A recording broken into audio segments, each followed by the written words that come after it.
Welcome back to the second annual edition of the Rombough Show College Football Preview. We have lots in store for this episode. Thanks for joining us. How does it feel to be in a new location, new logo, new design, new season? What are your thoughts and expectations? Well, thank you for having me again, Justin. As far as doing college football and talking about Arizona too, I'm delighted to be here. We are in the 46th state in the union. That would be Oklahoma. We are in the northeastern part of the state in the suburb of Tulsa and Collinsville, doing our first podcast here.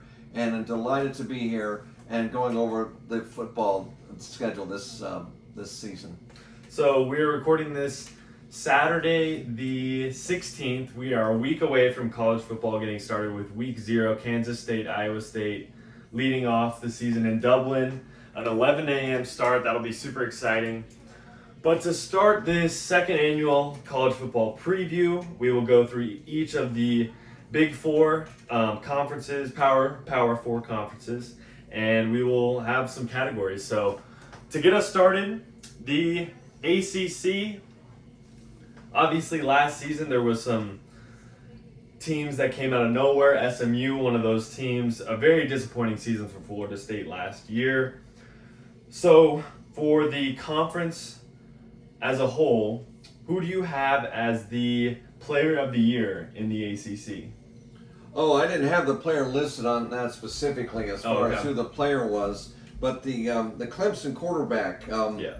It was Cade Klubnik. Cade Klubnik. I would mark him as the player of the year. He's who I had as the player of the year. I mean, just the experience that Dabo has. Cade Klubnik, I believe, this is his third year coming in as a full-time starter. Just the amount of reps that you get between the quarterback and the coach, I think, is very key. It's what we see a lot in nowadays of college football. The experience at quarterback is going to be huge for them.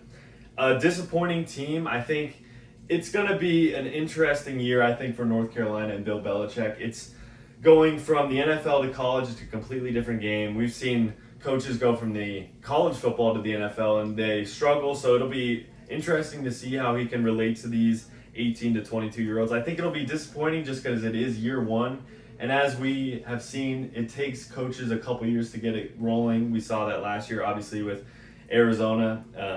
Year ones for coaches are a little bit difficult. It's hard to just step in and have that success right away. A surprising team, I think Clemson. I think they are rated highly, so it won't be too much of a surprise. But I think just the stigma that's been put on Clemson for not really going in the portal. That I know you mentioned to me off the air that they went in the portal. This year they did go with some players, but because Dabo's old school, he likes to just recruit. When you got to go to the portal with this modern era, you got to go portal. He's been going there, 2 or 3 players or so, to build up and keep ahead of the Miamis and the SMUs of the world.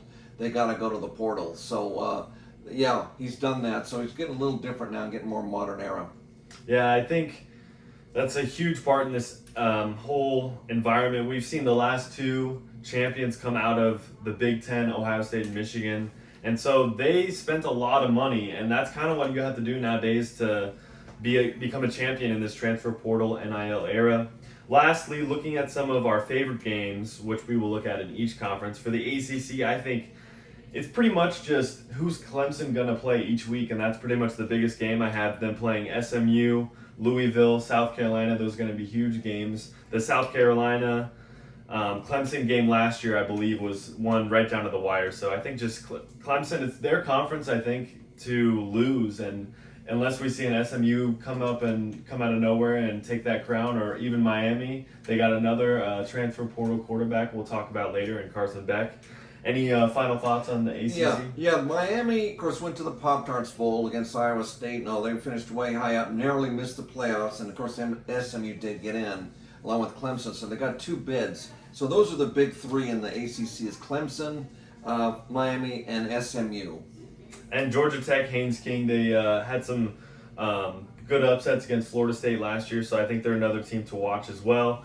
Moving on to the Big Ten, I think the leaders of college football these last couple of years, like I mentioned, Ohio State and Michigan winning the last 2 titles. The SEC really needs to step it up, and I think this is one of the first times in the last 20 years that an SEC team hasn't won for 2 years in a row. So that's a big shocker. The Big Ten, coming into this year, there's been some changes up at the top. Ohio State is going to have a new quarterback.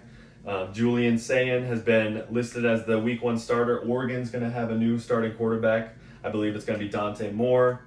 Penn State is predicted. My buddy Will, he's a big Penn State guy, and I know the Penn State fans are a little bit uneasy just because they have beaten the teams that they're supposed to beat, but in the games that they're underdogs for the last, I believe, 5 seasons or so, they're 0-6. So they're losing the games that really matter against the Ohio States, the Oregons. So any thoughts on the Big Ten? I think Penn State's going to get over the hurdle this year because of the other losses that you mentioned, because the Big Four, Penn State, Ohio State, Michigan, and Oregon, all loaded, but Penn State's got a lot of return. They got 2-star running backs and their Q's back. So I think this is the year they're going to bring home the Big Ten title and get one of the top seeds in that, because this will be their breakthrough year, and some are actually predicting them to go all the way. So I think they'll finally get over the hump.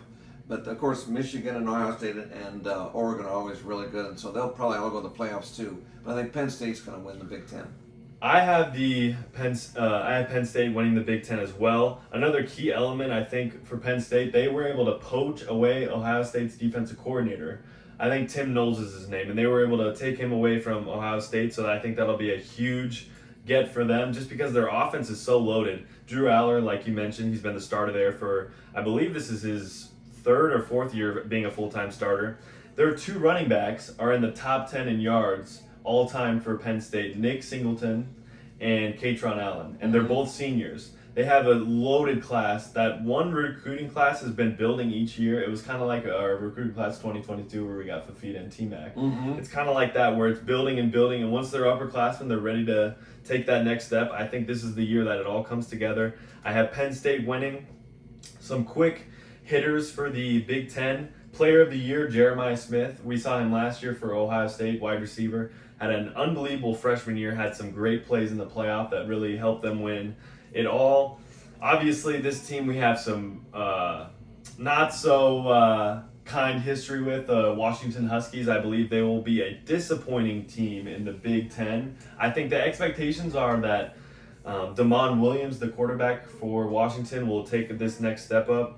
But I don't think that they're going to reach the heights that they want. I think what they're trying to reach for is a 9-10 win season, but I think they'll be lucky to get 7 or 8 in the Big Ten. I think they'll be one of the disappointing teams in the Big Ten. Surprisingly, some of the broadcasters are picking them to be a dark horse to sneak into the playoffs in that, because Jed Fish builds these teams up usually 2-3 years in that, like he did at Arizona, and he's building them. Still got Jonah Coleman and those guys from when he was in Arizona in that. So sometimes they're picking him as a dark horse, but they're so loaded in the Big Ten that, again, 7-8 wins, maybe 9, possibly get a playoff because they're going to send 4 again.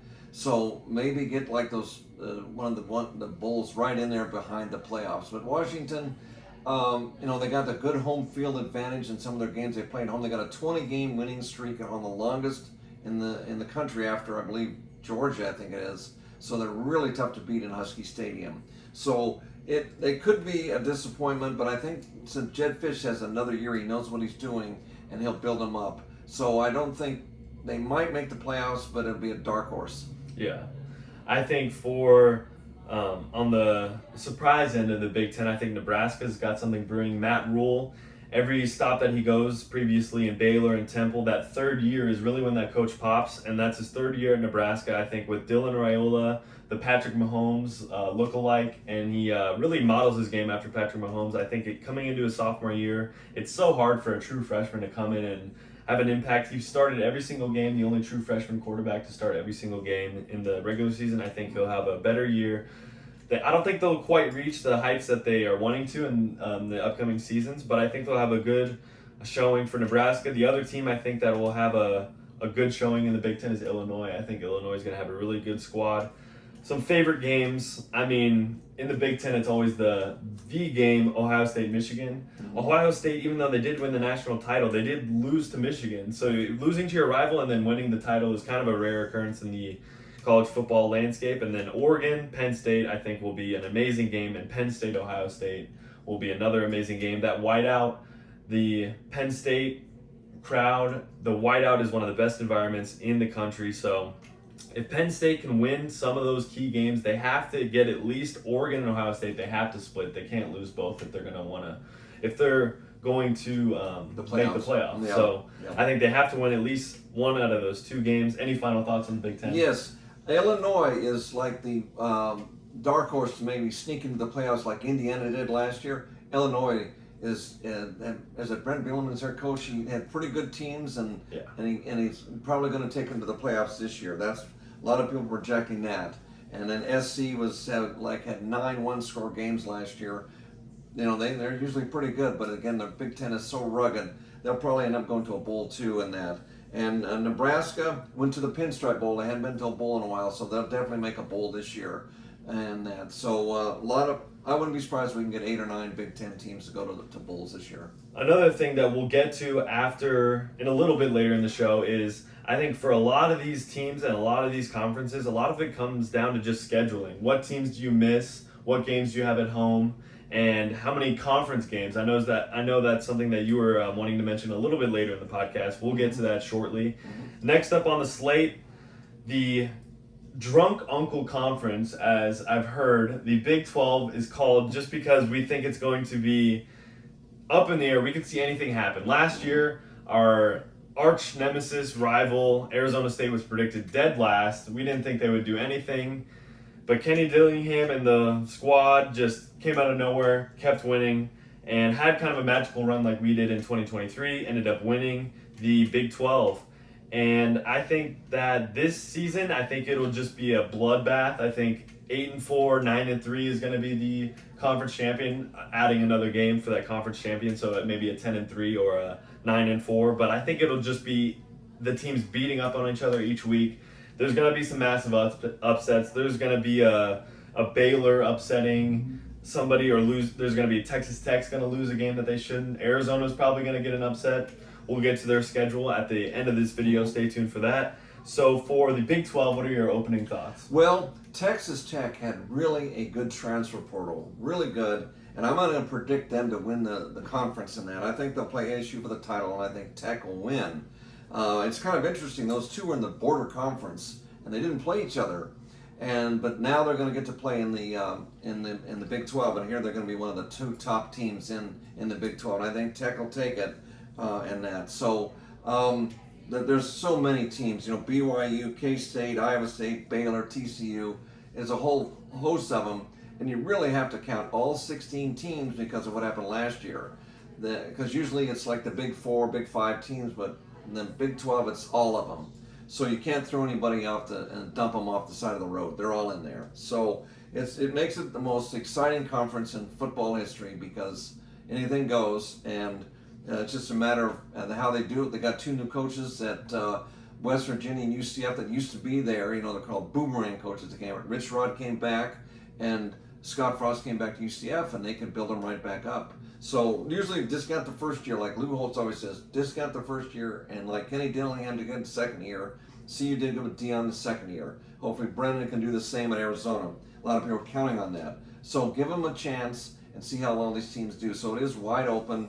Again, you wouldn't want to eliminate anybody, but I'm going to go with those guys. It's probably going to be a 4-way tie, like I said last year. I'll be 10-2, tiebreaker, so forth, who gets to go. And that, so or possibly one team win it and then 3 tie for second, and then they still have a tiebreaker. Something along those lines. It's not going to be runaway teams and just clean out because ASU lost to Tech and Cincinnati last year. 3 other teams had 2 losses. So just plan on something like that. And so the Big 12 is wide open.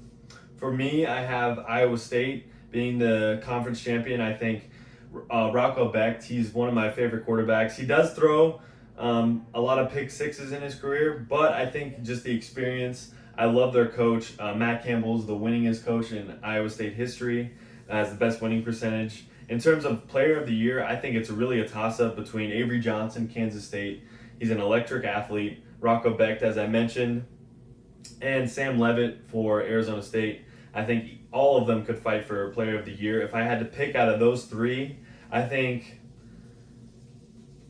I really think that Avery Johnson will win player of the year just because he's such a great athlete, and at Kansas State, as we saw last year, they got a great environment.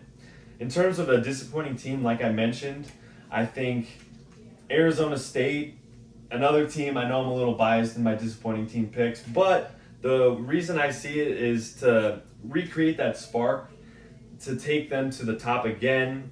I've seen predictions 11-1 could be in the cards.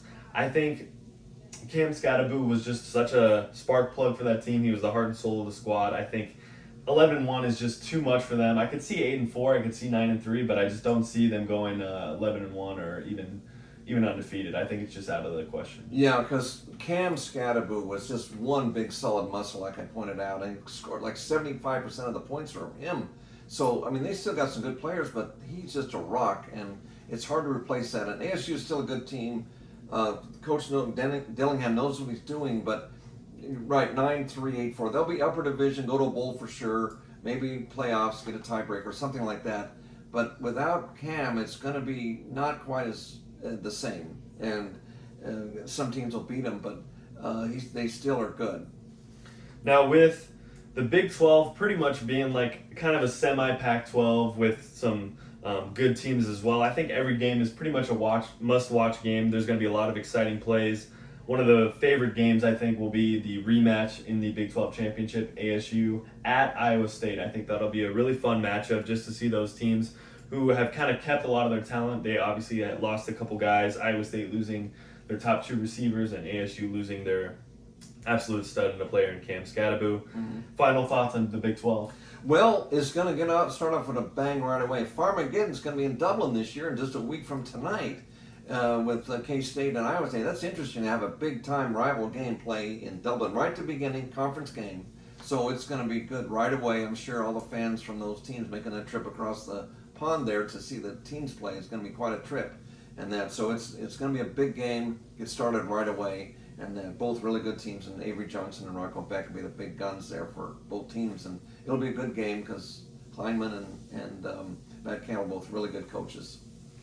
So moving on to the last, but certainly not least conference that we'll be looking at, the SEC hasn't won a national title in the last 2 seasons. So we've got to be looking at one of these teams. I know Texas has definitely been on the radar.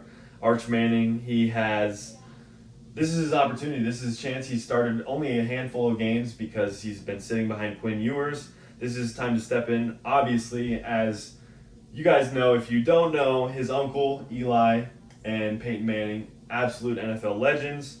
We'll see what their nephew does this upcoming season. Do you have your prediction for the SEC? The SEC is loaded as always, and of course they rival the Big Ten for being the conference in that. So Georgia, Alabama, Tennessee, Ole Miss, South Carolina, Florida, LSU, OU, and Texas. I mean, they're loaded up, and Georgia's going to be tough as ever, and I think Texas is going to win it again.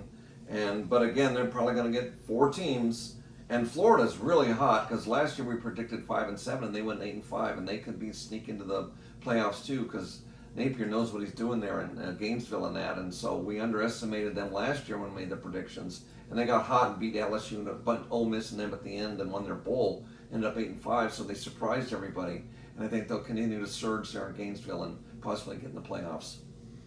For me, I think one of the key factors we saw last year with Ohio State. They brought back a lot of guys that could have gone to the NFL because they wanted to win a national title. I see LSU being that team this year. Mm-hmm. Garrett Nussmeier, their quarterback, could have gone to the NFL, decided to come back and win them a title. So I think he could be the player of the year. He's my pick. I think LSU will be the SEC champion. This is the year that Brian Kelly needs to get over that hump for LSU because it's been a couple years, and I think LSU, it's either do or die for them and Brian Kelly's got a lot of pressure on him in Baton Rouge. You know the fans are going to be the SEC fans are so hard on the coaches. It's if you don't 8-4 or better, or even 10-2 or better, you're done. So Brian Kelly has to do something, has to win these big games in the SEC. we got Bama, Georgia every year. We got LSU, Bama. We got Texas, Georgia. These games are key games that it's pretty much do or die every week in the SEC. Yeah, because LSU's kind of like the Penn State of the SEC. They just can't quite get over the hump, and they just might do it this year as far as getting that. I'm actually picking Texas, but LSU could probably play them from the title. So Brian Kelly could still get in the playoffs, coming in second or win it, whatever, because there's probably 4. But you're right, he's always has really good teams, and he had good teams at Notre Dame, and so then he could get over that. But again, both conferences are so stacked and so deep, those two conferences, that coming in second, they want to be first. So let's see how LSU does and see if they can get over the hump. For me, the disappointing team, I think Florida. I know DJ Lagway was a stud. He's 6-1 as a starter. He as a true freshman last year for Florida. I think just the injury bug, and they did lose quite a bit of talent in Florida. I think they'll be just a little bit disappointing just because the expectations on Lagway are so high that I just think they'll be a good team. Don't get me wrong, but I don't think an SEC championship will be on the table for Florida this season. Surprising team, Ole Miss. I think they will have a very good season. Austin Simmons steps in at quarterback. Jackson Dart obviously is off with Cam Scadaboo at the New York Giants. Mm-hmm. So moving on, one last game I wanted to mention, the Group of 5 game that I think will be a really interesting game. Notre Dame plays Boise State this year. That's one to look out for on the schedule. And the next segment, I wanted to go over the playoff teams. Now, the 12-team playoff is still in effect this season, but we could see changes coming to it. We could see a 14 expansion or even a 16 team. I've seen even possibilities of people bringing up 24 teams, so it could just keep going and going. But right now we have 12 teams. Do you want to start us off with the playoff teams that you have? Okay, yes. On the playoff and that, let me get up to my list here. I'm going to go with the Big Ten. I'll have 4. Penn State, Ohio State, Oregon, and Illinois will be the surprise one in there, and they'll get in because there's been a lot of hype with Illinois. They'll sneak in and get that bid, kind of like Indiana did last year. In the SEC, you're looking at possibly Texas, Georgia, LSU, and I'm going to have Florida as a surprise 4. Justin didn't have quite the optimism with Florida, but I'm going to go with them, and with the quarterback getting more experience and all. In the Big 12, I'm going with Texas Tech. Hopefully they get 2 bids, but I'm just saying 1. ACC, Clemson, I think is going to do it. Independent, Notre Dame will get 1. That's going to leave 1 less. And I'm going to actually go with Navy. Interestingly, in the American Conference, they play, Army is in that conference too, but they play each other so late in the season. They play December 13th. That game is actually a non-conference game. I checked. They still play 8 conference games like everybody else, but that's so late they count it as a non-conference game. So they could play each other for the conference championship, then play again in their annual game. So that's kind of weird to do it that way, but being they're federal schools, they can play whenever they want. So they play late when the bowls are just starting up, they're playing each other. But I'll go with Navy, a surprise entrant. Boise State, I think a lot of people are penciling them in, but the American is such a tough conference that I'll go with them as my surprise entrant for the Group of 5. Do you think Tuscaloosa would burn down if Bama doesn't make the playoffs for a second year in a row? Yeah, they'll get a lot of consternation because the standard is so high at Alabama that it's disappointing if they don't go at least 14-1. So it's really tough when you've got the schools like that. They have such tradition. They've won a zillion bowls and everything, a zillion conference championships, that it makes it so tough there. And DeBoer's under a lot of heat this year because they, lost to OU and Vanderbilt, and who else they lose to? They lost to OU. OU, yeah. A really bad OU team, so that cost them the playoff right there. Right, and then Vandy and all. So DeBoer's got a rebound, but he's under so much pressure because trying to follow Nick Saban's shoes. Nick Saban is a legend. It's going to be tough for anybody, and I don't know. You don't want to see them all get fired all the time. We talked about it, but like Auburn's has had 4 losing seasons in a row, so they're in hot water. Hugh Freeze is one of the hottest seats in the country. Yeah, and the trouble is, you're Alabama's rival. They've had really good coaches at Auburn, and they get rid of them because they can't get past Alabama. Well, that is rough. So it's no picnic in that SEC. It's so passionate, those fans. They have the biggest stadiums. Well, the Big Ten has big stadiums, but the pressure's so great in those SEC teams that, there'll be a lot of consternation in Tuscaloosa if they don't make the playoffs. I have a similar playoff layout, but just a little bit of difference. In the Big Ten, I have Penn State winning it. Oregon and Ohio State, the big three. ACC, I have Clemson and SMU squeaking in there. The SEC, I have LSU, Texas, Georgia, and Bama. I also have South Carolina as well. I think Lenore Sellers is really going to have a breakout season. He had one last year, but I think this season he's going to take it to another notch. And Iowa State, I have them winning. I only have one Big 12 team making the playoff just because I think they're all just going to beat each other out of that last second spot. And then Boise State, I think they're just kind of a fill-in. They're great every single year. That blue field we were able to see in October of last year when Genty should have won the Heisman, even though Travis Hunter had an unbelievable season. And next up, I will have some questions for you.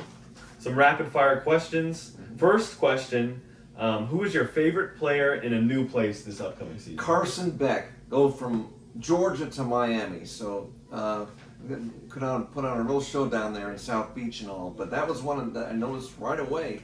Two big high-profile schools. He goes from one to another. He had his Lamborghini stolen when he got down in Coral Gables. He got his Lamborghini stolen, so he's not off to a great start in the community. But on the field, it doesn't matter if you have a car or you don't have a car. So yeah, he should have gotten a Corolla or something because you go down there, it wouldn't be so obvious. You get a car like that, it won't get stolen. So under the radar for that question for me, Zachariah Branch, he's going from USC to Georgia. He's a speedster receiver. I think he'll really help out Gunnar Stockton in that offense. And another player I wanted to mention, really under the radar, this is because I went to school in Iowa. I know that Iowa has really struggled offensively. They are known as a great defensive team. Ferentz, the longest tenured coach in college football, has really struggled in the last couple of years offensively. They were able to transfer Mark Gronowski from San Diego State, South Dakota State. Yeah. He was a little bit of an undersized quarterback, but he led them to 2 titles in a row. He led them to a lot of success there in the FCS. Yeah. He can hopefully lead this Iowa team to a little bit better offense. Yeah. I think he was showing some good signs in training camp. I think Iowa moved up to like 76th in offense, so they were better. And I think they got a new O coordinator because they were down to like 100th all the time. But they have improved because, Kirk, you got to have an O too. You can't have just D. And so he did improve in having this guy from South Dakota State come in there because in Brookings there, he was rolling up points like crazy there and victories. So he's got a whole bunch of victories. So I think Iowa will have a better offense, and they could be one of those. Since there's so many Big Ten teams, they could sneak maybe into the playoffs or get a good bowl or whatever. But I think they'll have better offense and win more games. Next question on the list. What are your thoughts on the college football potentially expanding to 14, 16, and even 24 teams? Yeah, it's good because I'm always pulling for the Big 12, and hopefully we get a second bid. And 14 could help us get it.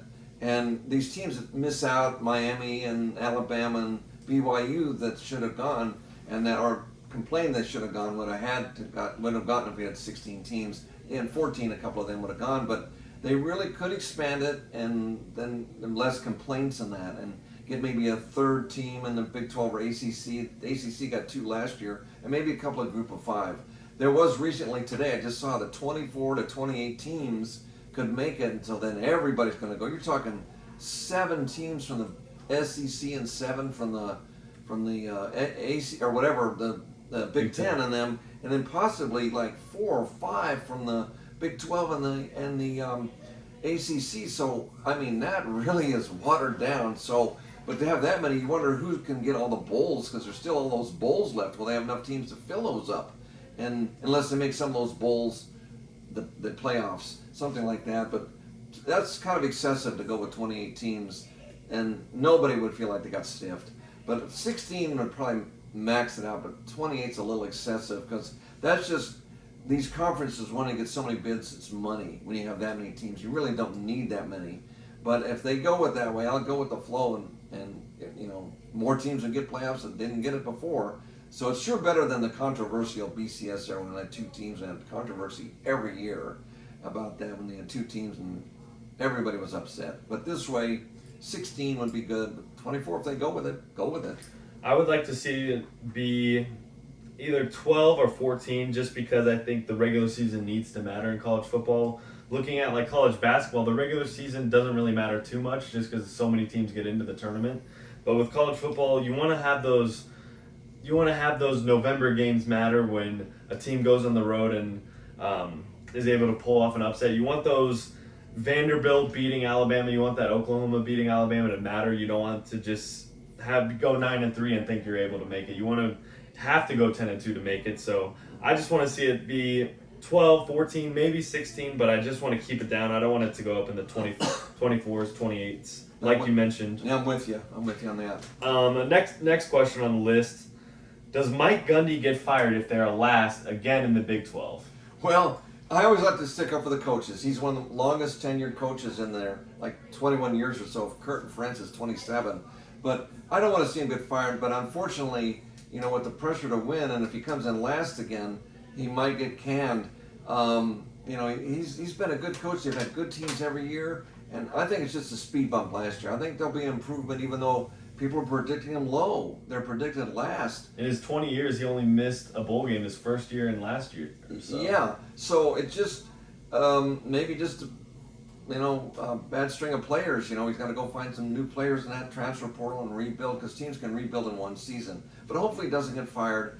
But again, there's so much pressure, and if you go 0-9, because they did go 0-9 last year, if it goes 0-9 again this year, it's not going to be a picnic in Stillwater. Now, who do you think will be the best quarterback in the country this season? Arch Manning, Garrett Nussmeier of LSU, Kate Klubnik, is that it? Klubnik, and Drew Haller there at Penn State are I consider the top 4 quarterbacks, and they're one of the leaders for the Heisman too. We'll probably talk about that. Those I would rank all really good. And whoever has a good year there to get the win, Davey O'Brien Awards for quarterback, and then the Heisman too. One could win one and one could win another. I think Klubnik's going to be an absolute stud in the ACC. He's my pick for the best quarterback in the nation. In terms of the deepest quarterback conference, who do you have for the deepest?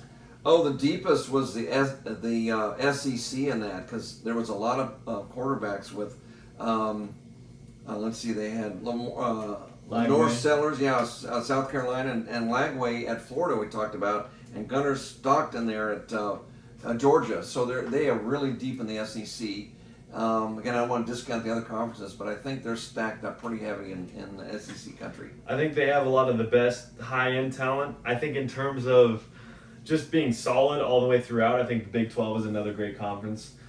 Like we mentioned, Becht. I think Fafita's not getting mentioned even in the top 10 of the best quarterbacks in the Big 12, which I think is absurd. I think he's going to have an unbelievable season. We'll get to that at the end of this show, our Arizona preview. And the last question I have on this rapid fire question segment: what year did Georgia last not go to a bowl game? Oh wow, this is incredible. It was 1996. They went 5-6 and no bowl. That's like 30 years ago. To go 30 straight years with a bowl is just incredible. And considering it's the rugged SEC they play in, and still they've been able to have consistent winners every year for that long, it's just remarkable. And so Georgia, again, will be one of the top teams again, going to the playoffs, play multiple postseason games likely. But again, it's been 30 years, so that's incredible for Georgia. And of course, their fans in Athens, what a record, to have that. And they're all excited in Athens. Some storylines to look at for this upcoming season. I think Big 12 just beating up on each other. You have 2 teams getting into the playoff. I think that's going to be something to look at all season long. Who's going to win and can another team get in? Another storyline to look at: how are big-time programs like Alabama, Florida State, Texas A&M, Utah, how are they going to bounce back after semi-disappointing seasons for those conferences? For Alabama, Ryan Grubb, who was Kalen DeBoer's offensive coordinator in 2022 and 2023, is back. He's at Alabama with DeBoer. He didn't have him last season, so I think that'll be a reason why Alabama, for me, will make the playoff. Just him having familiar faces at coordinator. It's really important. Those coordinators are very, very important. And something to look at all season long is who's winning the Heisman, who's at the top of the list of the Heisman watch. For me, I have Jeremiah Smith of Ohio State winning. He's a wide receiver. You don't see wide receivers win. You have seen it previously. Travis Hunter last season, Devontae Smith in 2020 for Alabama. Who do you have this season for the Heisman? I'll go Garrett Nussmeier out of LSU. I think they'll have a good team. He'll get a lot of pub and that. But the other Qs I mentioned, of course, Jeremiah Smith that you mentioned at Ohio State will be up there too. Those are probably the top ones. But I'm going with Nussmeier out of LSU will win it. Something for the two-pack, Washington State and Oregon State. They will play each other twice this season, which normally you see in college basketball. You play one game and one on the road, one at home and one on the road. So that's something that I just wanted to point out. And you did mention Navy making the college football playoff. Mm-hmm. Army and Navy, did you know what the highest finishing rating was for either of those teams ever in the AP poll the final season? Can you tell me what highest finish it was? First, the Army won it in the 40s, in like 44 and 45. They won. Well, in the AP era, Army had that finish. For Navy, it was number 6. In 1964, they finished number 6. So instead of winning it all, for Army, they did win it all, but in terms of Navy, in terms of the AP era, not like all time. That was just a little factoid for that. Are you ready for the Arizona preview? Oh, yes, but I just wanted to mention one thing first before we go into that. And that is the number of conference games that they play by conference. I went through it. The Americans, 8 games. The ACC's 8. The Big Ten is 9. The Big 12 is 9. The Conference USA is 8. The MAC is 8. The Mountain West is 7. And the SEC is 8. And one of the things I wish that the Big 12 and the Big 10 would do would be drop it to 8. And the reason being is it's easier to get more teams in bowls if you have one less conference game. Because some of these conferences, 3 of them would go 6-6 and get bowls, and if they had played a conference game, they could have lost them all and gone 5-7. So if the Big 12 were to have 8, they could get instead of 5 or 6, they could get 7 or 8 or 9 teams in. And because like the Mountain West only 7, you can really stack them up pretty good with that.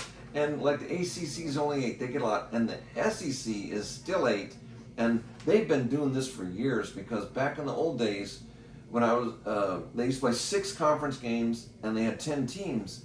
And so most teams were playing 8 or 9 conference games, and they would get more teams to bowls. You look at the SEC records, and most of those have tons of bowl appearances.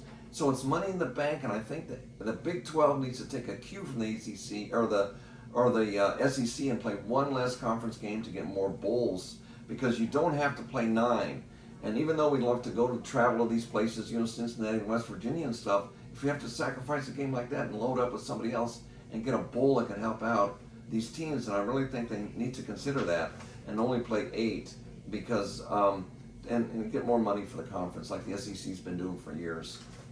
So, last but not least, Arizona, coming off a disappointing season last year.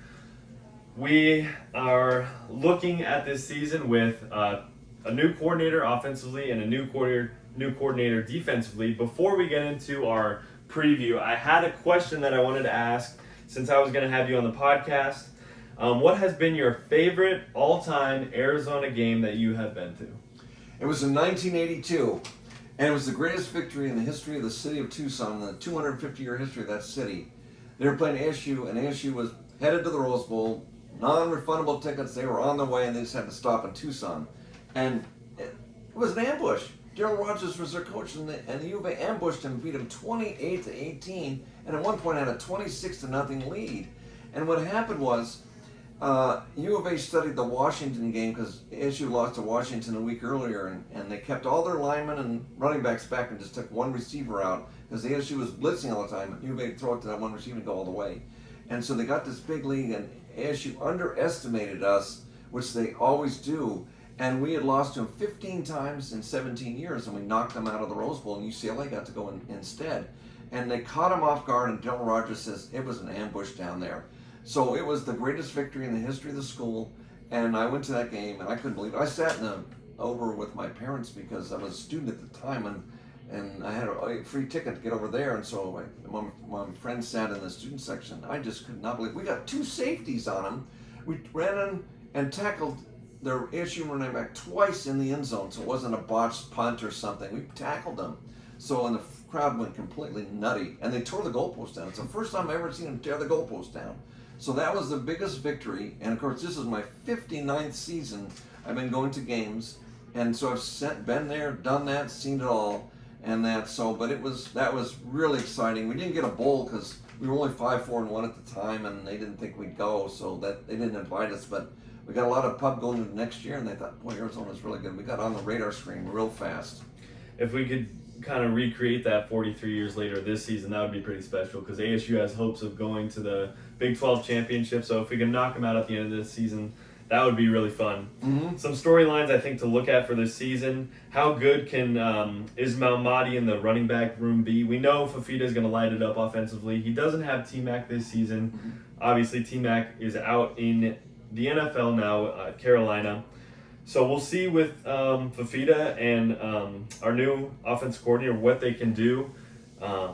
Deggy was his name, Seth Deggy. Mm-hmm. From Marshall, had a great season, led them to 10 wins, and he steps in at offensive coordinator, and we'll see what he can do with Fafita. One thing I do want to bring up right away is the coordinators can make or break your team. And I watched videos just, before we were doing this video, and Seth Deggy and Danny Gonzalez are really good coordinators for U of A, and that's why I think they'll be a lot better than people anticipate.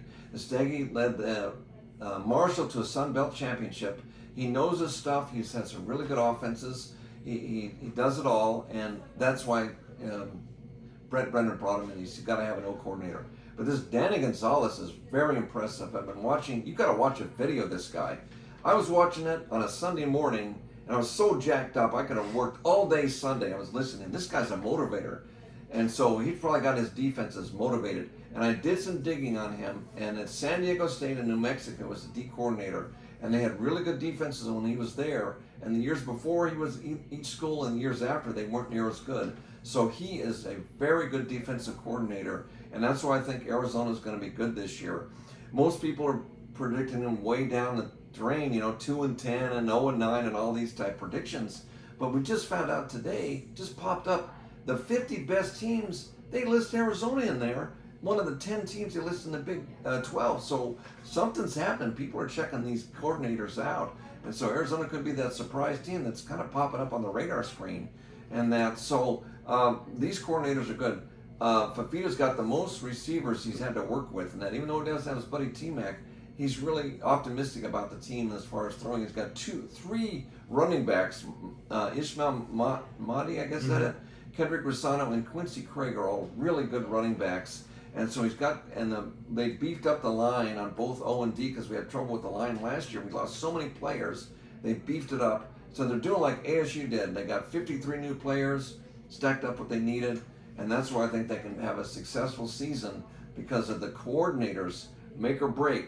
And that's what's going to help them. Because even Danny Gonzalez said, we are here to save Brent Brennan's job, to keep him here. So he's just flat out about it. He studies the school's history. He remembered the border conference. We had successful teams in the 40s and the co-championships and that. He was rattling off history like, us history buffs that know it all anyway. And that. So I think they'll have a much better team than everybody's thinking because of the coordinators. Who they got in the portal. They plugged a lot of holes up. And so the offense and the defense and the secondary is pretty good, but they got some linemen and linebackers to help the D out too. So I predict them to do much, much better. I think one of the keys for this season is the turnover margin has to be on the positive. Last season it was in the negative. I think that turnover sword, we need to put a lot of footballs on it this season. I think with the likes of Dalton Johnson, Genesis Smith, all the secondary like you were mentioning, and the offense, I think if they click in the right way, I think this season, one of the key elements, too, for Arizona is 5 out of the 6 games to start the year are home games. So Tucson, it has to be rocking. I think we have to fill up those stands. No matter what happened last year, this is a new season. And are you ready to get into the schedule and go week by week? Yeah, I've got this. I could do the whole thing right now just with the losses and wins and do them all. If you want to do game by game, we'll do it. Go. So week 1, August 30th. Hawaii, we're bringing in. We did lose to them a couple years ago to start the season, but I think that has to be a guaranteed victory for us. Week 2, Weber State. We have to get a victory there. Either of those 2 games, if we lose, it's not going to look good. unless we can bounce back. Now, week 3, I think, will be the biggest test by far. Kansas State, this year at home, last year, obviously was not the way we wanted it to go down there in Manhattan. I think Kansas State, I don't know if we'll quite escape with a victory for that one. Do you have us winning that one? Yeah, I actually picked. When I realized how good our coordinators are, I think this is one of the games we can take. So I actually am predicting us to beat K-State. It's going to be rocking there in Tucson because they know how bad it was in Manhattan and that. And I think people are going to be ready for it. The players certainly are, and the fans are, and I think they'll be ready. It'll be close. We're going to have to win some one-score games to predict as high as we are. And that, I like to predict them higher, but I think we can get K-State, even though it's a non-conference game, still, a win over them would be huge, and I think we can squeeze by K-State. Now, after K-State, we do get a bye week, which I think will be really instrumental in the preparation for the September 27th game against Iowa State. That is out in Ames. Me and my friends went to the Iowa State UCF game last year, the comeback victory Iowa State had. It was an electric environment, and I really think it's going to be a super tough environment, especially if it's a night game. Night games in Ames are unbelievable. The stadium is just absolutely rocking. Those fans are rabid in Ames. They get ready all day, get ready for the game. Everybody's having a good time, and they just go into the stadium absolutely ready to tear the roof off, even though there is no roof. But I think that will be a very tough game. I don't have the Wildcats coming out with a victory that week. Yeah, that's one of the losses I'm predicting this because it is tough in Ames and that. We haven't played there in years, and it's going to be tough to beat K-State and Iowa State back-to-back because I predicted a split when we did one in the summer. And I think that we won't win it, but it's going to be close. So if we do win K-State and Iowa State, look out. But still, most likely, I don't want to go dream 12-0 because that's hard. So Iowa State, I'll predict a loss, but it'll be tough. I think if we split those two games, that'll be a huge win for Brent Brennan and his staff. Next up on the slate, Oklahoma State. We play them for the first time as a conference game. That'll be in Tucson. I have us coming away with a victory. I think Oklahoma State is they lost Ollie Gordon, and they just don't have a lot of momentum going into the season. We're going to need to have that one. I'm predicting us to win that. If we want to get the victory total I'm predicting, we've got to have that Oklahoma State game. It's at home. We've got to take advantage of that. We haven't beat Oklahoma State. We beat them, and when I think Rich Rod was coach, we pulled out like a 39 with an interception, pick six. We won it by like 6 points or so a long time ago. So it'd be big if we can beat Oklahoma State. But yeah, I believe we'll win that game. BYU, I think will be a victory. They have Utah the very next week, so like we've seen in college football, that look-ahead game, I think we'll be able to clip BYU. Their quarterback, Jake Redsloff, he was actually dismissed from the program for violating team policy, so he is actually at Tulane. So I think just having that switch up in the spring is just something that I think will really discombobulate BYU. They do have Bear Bachmeier is going to start week 1. His number is actually number 47. So having a quarterback with that number is really rare in college football and in football in general especially. So for BYU, you have us coming away with a victory there as well? No, I actually predicted them to lose that game, okay? But again, it's going to be close. We could possibly win that. That is in Tucson, right? Yep. Yeah, it's in Tucson, but I'm going to predict a loss on that one. Again, I don't want to get greedy and start predicting us to win all the time. But it's going to be a tough loss, but it'll be a close one. Now, after BYU, we do have back-to-back away games with Houston and Colorado. I have us coming away with victories against both of those squads. Houston has Connor Weigman, a transfer from Texas A&M, stepping up. Colorado is replacing two of the best players in program history in Shedeur Sanders and Travis Hunter. I think it'll just be tough for Colorado, another year for Deion Sanders. A lot of players in and out from the transfer portal, so I think both of those will be Wildcat W's. Yes, I believe we'll win both of those. Houston didn't have a very good year last year, and we beat them. And Colorado, yeah, the key losses, and they aren't predicted that high in the conference, maybe 11th or 12th or so. But I think we can win that. Between BYU and Colorado, it's a toss-up, so I guess a split, and that's why I picked BYU as a loss and Colorado as a win. And again, it's up there in the high elevation. I pointed out it's 5,300 feet. Of course, Tucson's 2,400, so it's not as severe as a sea level team. So Arizona it's almost a half a mile high in Tucson. So they can handle a little bit better than sea level teams in that. So, but I'll predict Colorado will beat them. Another team that we have not yet played in a conference game, Kansas, is up in Tucson. I have us coming away with another victory. A lot of wins this season that we really need. We can't have another 4-8 or 3-9 or even 2-10 season. So victory against Kansas. Yes, this is the first time we played KU since 1966, the year before I started going. So it's a long time coming. If we can get KU, and if we win, we'll tie the series. It's 2-3-1 now. We can tie it at 3-3-1. So we got to get KU, and they're going to be finished in the middle of the pack. They've got some losses. They aren't predicted too high, so I think we got to take them. And this is our chance to get KU. Next up will be a road game at Cincinnati. I think it'll just be a really tough environment for the Cats. I think it'll be just too much to handle. I have us losing that one as well. I'm predicting them to win that game this time. I know we kind of differ on the BYU Cincinnati, it looks like. But that one I think we can win. Cincinnati isn't predicted kind of low in that. Even though we have to go on the road, I think they'll be ready and take that game.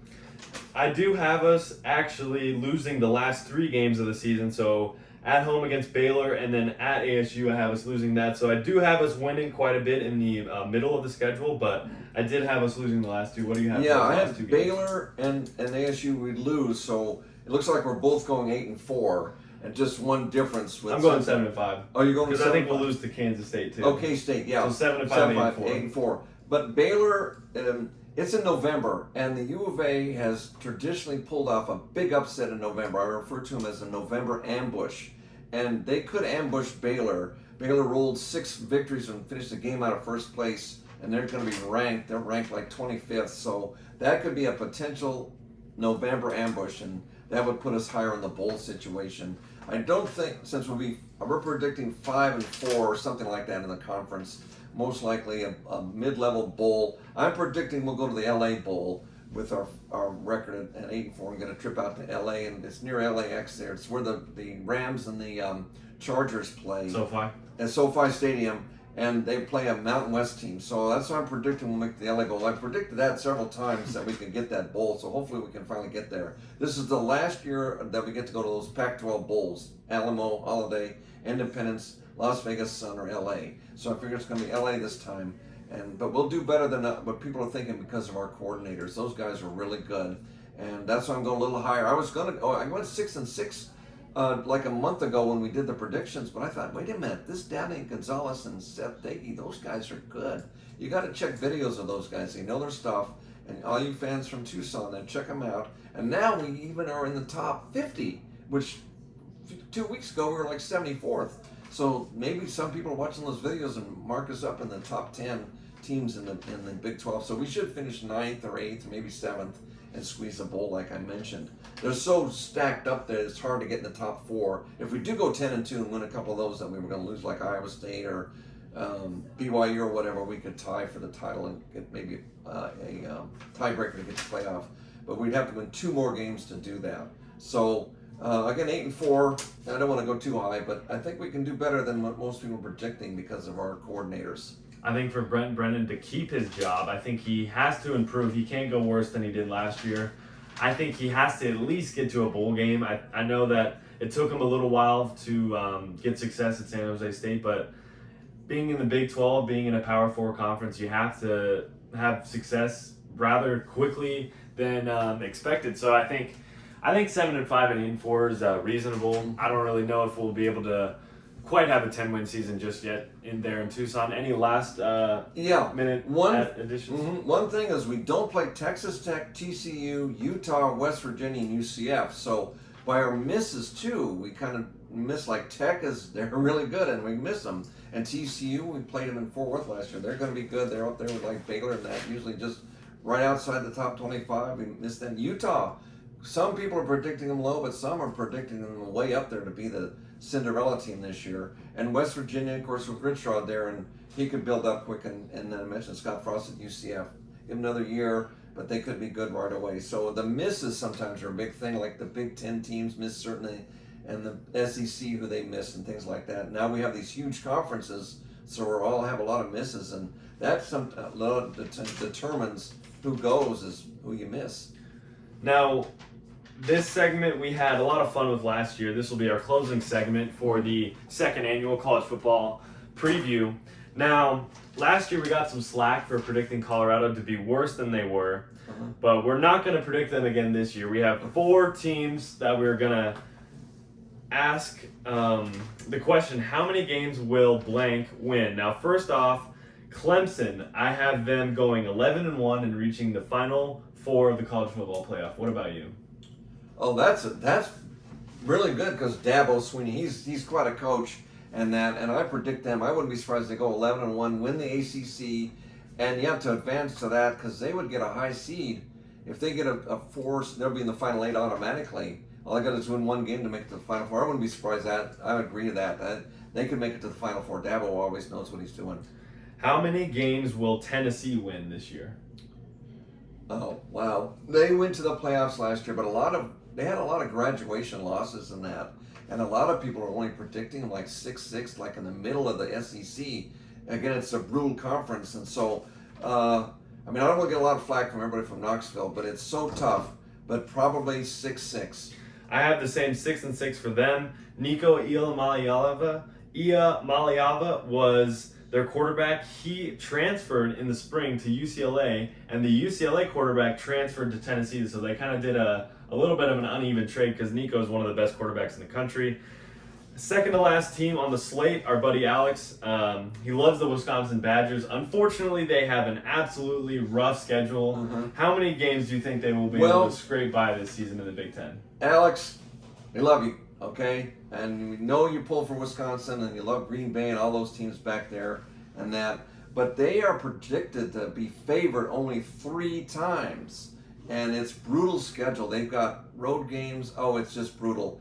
And so in order for them to go 6-6 and get a bowl, they would have to pull 3 upsets to do that. And so I'm going to predict them actually to go 6-6 and then pull them off. But it's going to be tough to do it because they missed a bowl last year. First time in like 20 years they missed a bowl. And that coach, Liv Fickle, whatever, he's on the hot seat because Wisconsin normally always goes. And all those coaches they had before, Barry Alvarez and all them, they did good. But most teams are predicting 4-8 and 3-9. But I'll go 6-6 to see if they can pull some upsets. And I know Alex, you're pulling for you. But again, they're going to have to probably have 3 upsets to do that. I'll go with the consensus 4-8. And last but not least, we did have this team last year on our list. How many games will Florida win this season? Oh, wow. Yeah, we underestimated Florida. So, again, don't get on us for missing them because we're looking to get 50%. I'd like to see them do well again because this Napier's building them up and the he's really good. EJ Lagway, yeah, he's really good. And if they go 8-5, that's right, they had a bowl win, so 8-5 in that. If they can repeat that, that would be good. But again, how rugged it is in the SEC. So, but I like Florida. I even have them penciled in to go to the playoffs. So you're probably looking at 9-3 probably. Because if you're 10-2 in the Big 12 and a 10-2 SEC team gets it, they give the 10-2 team. The SEC will get the playoff bid instead of the Big 12 in the rankings. But I think since I predicted them to go in the playoffs, I think probably 9-3 or 10-2 and go with it. But again, you got to remember those SEC teams. I think with DJ Lagway this spring, he's struggled with a shoulder injury and a core injury. But if he's healthy, I think they'll go 8-4. If he's not healthy, I think it'll be a tough year for Florida. I think 6-6 is kind of the ceiling and the floor for the Gator group. Any closing thoughts for this upcoming season? Well, the ceiling for U of A is 10-2. There's people that go on that, and the floor is 2-10. So anything in between. But now we studied the U of A, and they look a little better than we thought. So 8-4 would be kind of good. But it's field stormings we wanted to bring up. Is I figured there's going to be 30 field stormings. This I'm the only podcaster that predicts this because there's usually 3 big upsets every Saturday, and if they're at home, the students run out and storm the field. I really think these conferences should not penalize schools for students running because they have no control over that, and those students are students. They're not employees of the school. They have no control. And you got to remember those people doing that, making these decisions in these commissioner offices are like in their 40s, 50s and 60s. And got to remember, these are 18 and 19-year-olds. Let them have fun and enjoy their young years. And when they get up in your age, they won't be doing stuff like that. You wouldn't see a 64-year-old running out on the field or anything. So let them be young and let them have their time to run out, because they don't damage the field or anything. They just want to show off to all their friends running out on the field and taking photos of themselves. So I think allow the field stormings, but nobody gets hurt. They just have a lot of fun. And there'll be about 30 of them. And like if Arizona beats Baylor, that could be a potential field storming. Or if Arizona beats K-State, that could be a field storming.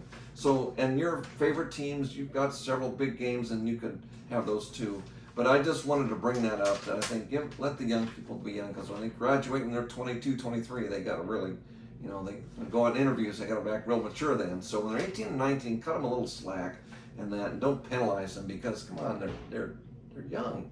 And let them be. And I always like to hang out with the young people in that. And I'm kind of the Dick Clark of the college football world, and he went for all the young people. And I always think about the young people in that, and that. And so that's why I enjoy college football. And students really bring the energy and lead the way. And the alums, are there helping, but they aren't quite as noisy, but they're very loyal. So, and it's just a lot of fun.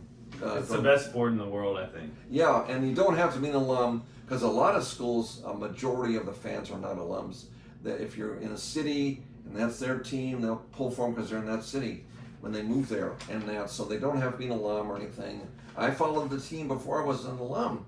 I sat with the alumni section before I was a student for 10 years before I was a student, so I consider it because I was a city. Because I was from Tucson. Yeah. And so that about wraps it up for the Rombough men and the 2026 or 2025-2026 college football season. Thanks for watching. Make sure to like and subscribe, and we will see you next episode. Thank you very much.